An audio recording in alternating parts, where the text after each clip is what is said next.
Hi, Erik. Ole Gunnar Solskjaer said in midweek about dealing with the dressing room, and he described it as dealing with players from Generation Z. I think when he was the manager here, he said about the millennial mentality of some players. Have you encountered similar issues dealing with the players, and has it been like dealing with this dressing room? Because you were appointed to kind of instill control to the manager's role. But who do you refer to? Ole Gunnar Solskjaer said about dealing with the players at Manchester United, and he said some players, he encountered issues with players from Generation Z or millennial players. Have you encountered many issues with that? No, there were obviously issues, but I think always as a manager you have to adjust to the time and adjust to the generation. And don't expect that they go to adjust to you.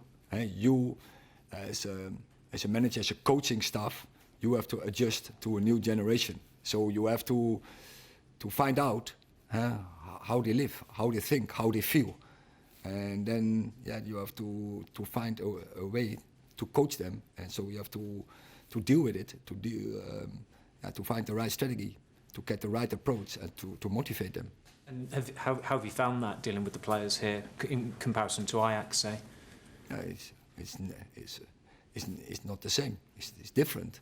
But as I say, I love it to be here. I love it to be working with the players who are in this dressing room. I love the characters and the personalities. Erik, you said about injuries impacting the season, but Manchester City have had injuries, obviously with De Bruyne missing 4 months, Haaland, I think John Stones missed the start of the season.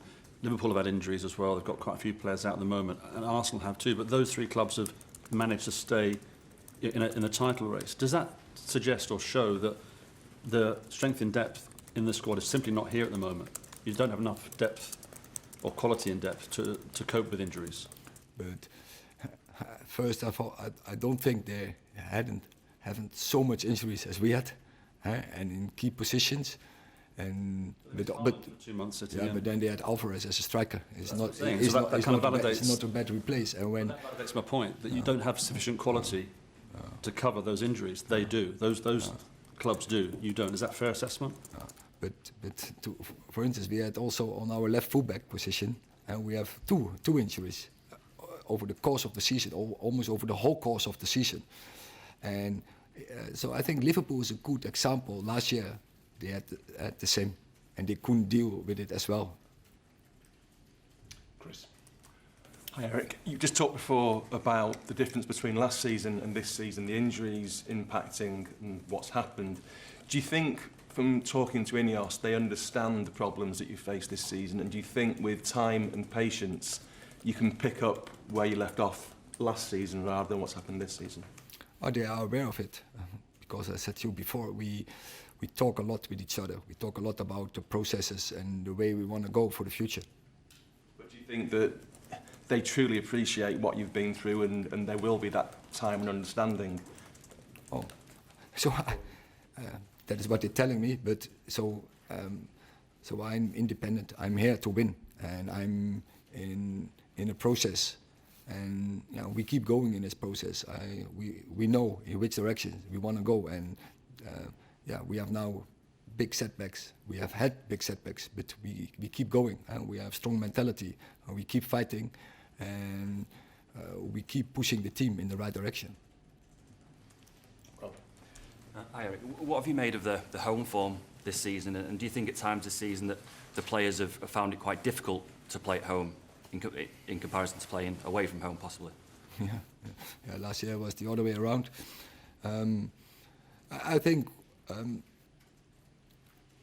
we are, very aligned with our fans, and they are very supportive to us.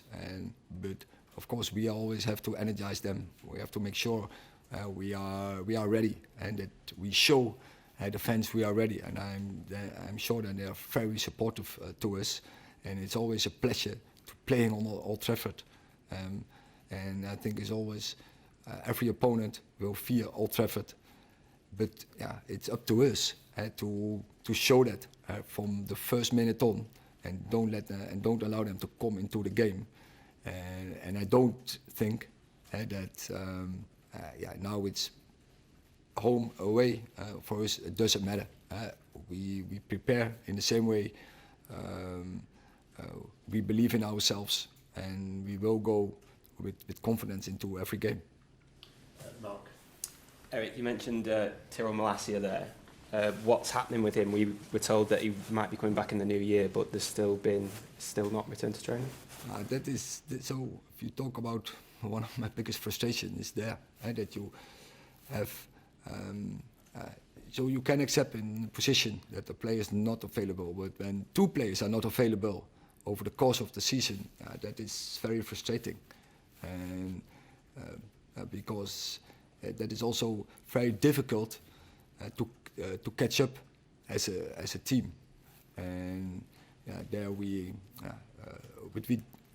dealt with it in the best way, but of course it is at a disadvantage. How far away is he from returning to training or being available for selection?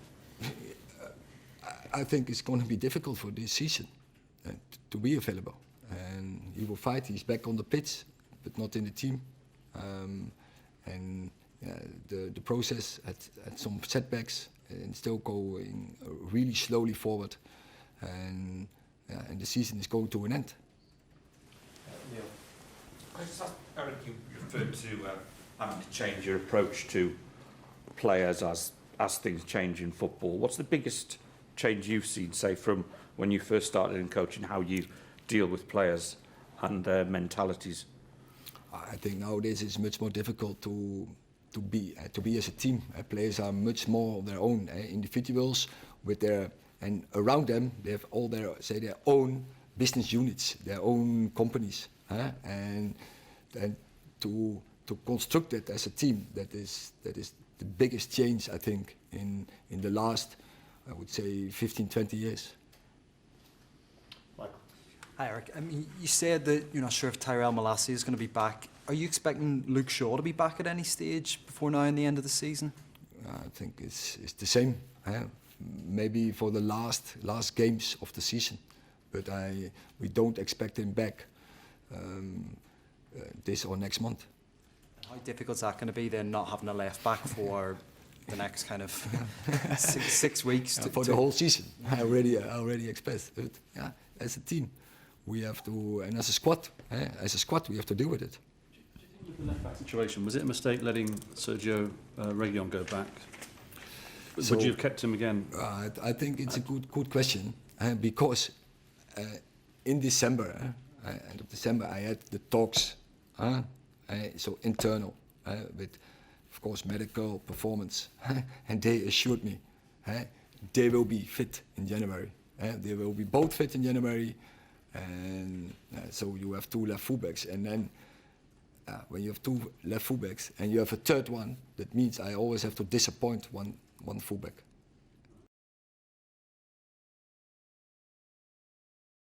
Hi, Erik.